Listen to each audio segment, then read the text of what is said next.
Yeah. Twinkie. I grew up on Twinkies. Love Twinkies. Ain't nothing in a Twinkie though. That's food-based. They're all chemicals.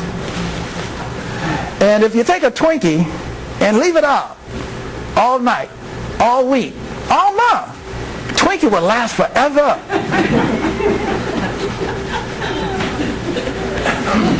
39 chemicals in that Twinkie. But I'm so impressed. You know, I'm a biochemist, so we learned how to take dirt and make dirt taste good. Because I can do it. I can make dirt taste like, well, anything.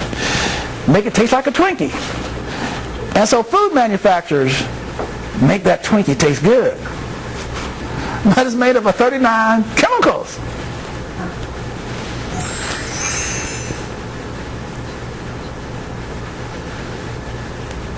So, is there a connection between food and getting well?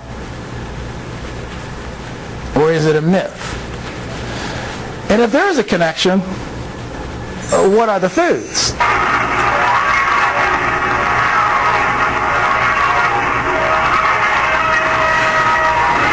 When I was growing up, my favorite show was Superman. Because when I grew up, I wanted to be Superman. Because I always got beat up. I told my daughter, see, my daughter, she can handle herself. She grew up in a tough neighborhood in Pittsburgh.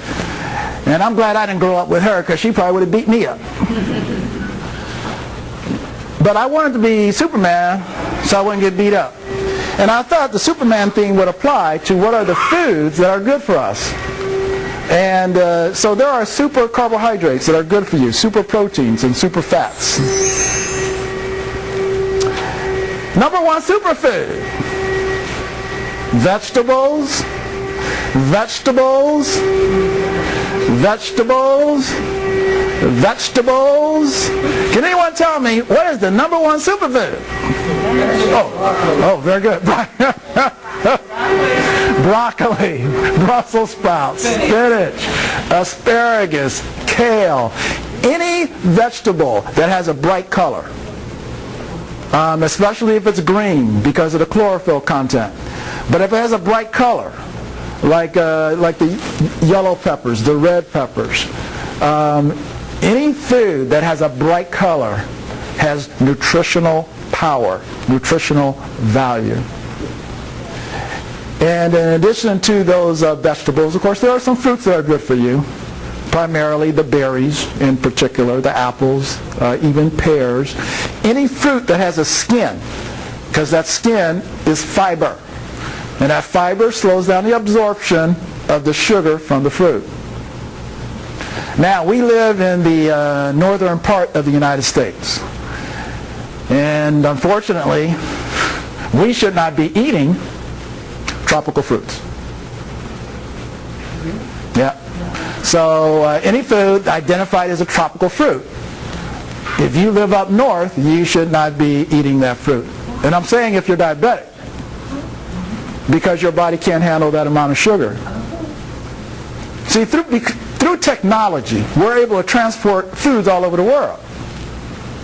But tropical fruits were designed for tropics. Exactly. Why is that? Because people in the tropics are dealing with more heat. And they need the extra sugar. Up north, you don't need it. And again, just to make it clear, I'm talking about if you're diabetic. Now, if you're not diabetic, then you have a little bit more flexibility. And it's not that you have to give up fruits. It's that you just want to curtail them during the first 6 weeks of my program, just to kind of stabilize your blood sugar. Number 2, water, water, water. Water, water, water. Lots of water. Liquids. And filtered water is number 1. If you're diabetic, stay away from tap water. Tap water is not good for a diabetic's body. Your body can't handle the heavy metals and the other contaminants.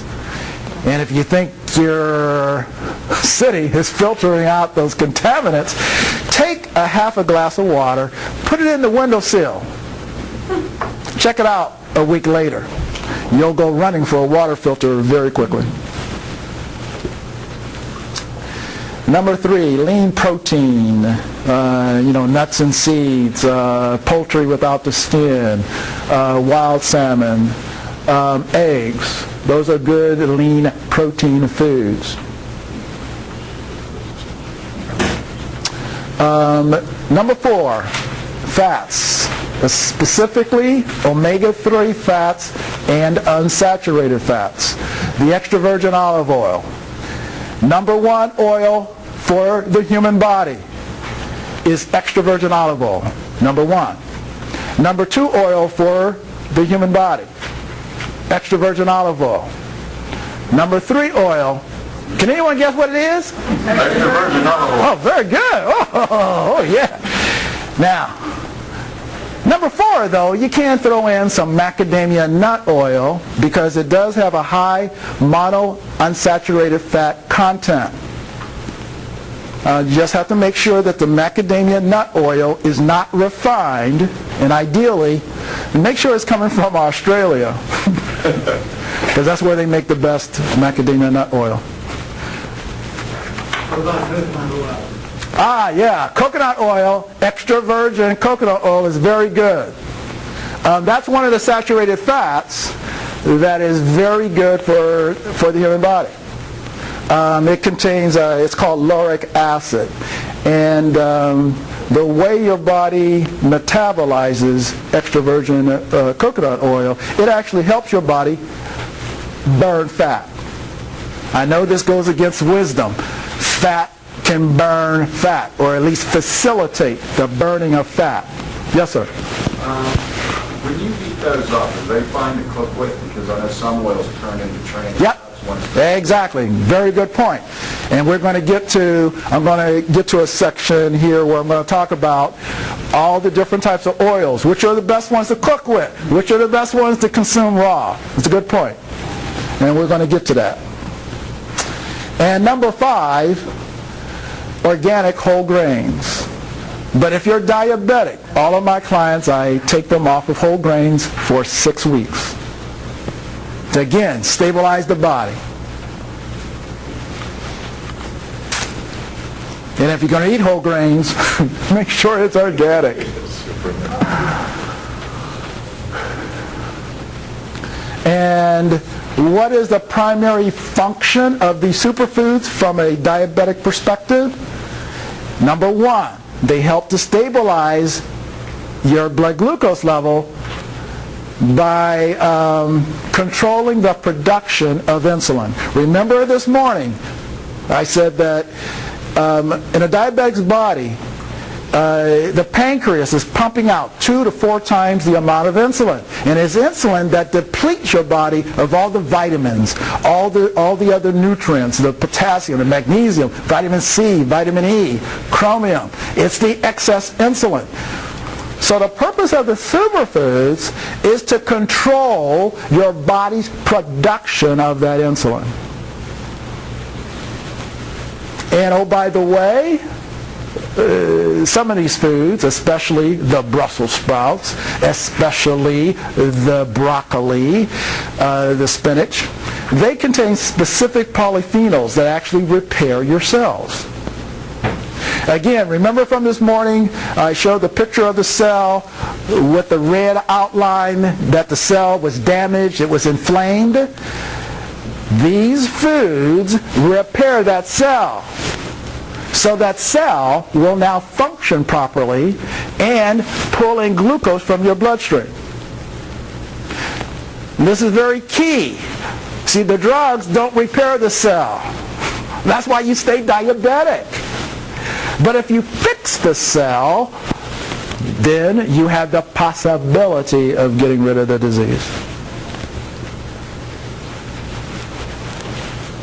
Omega-3s, they help to keep the cells supple.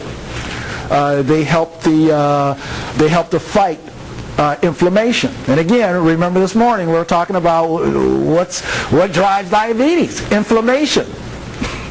So these foods contain anti-inflammatory properties.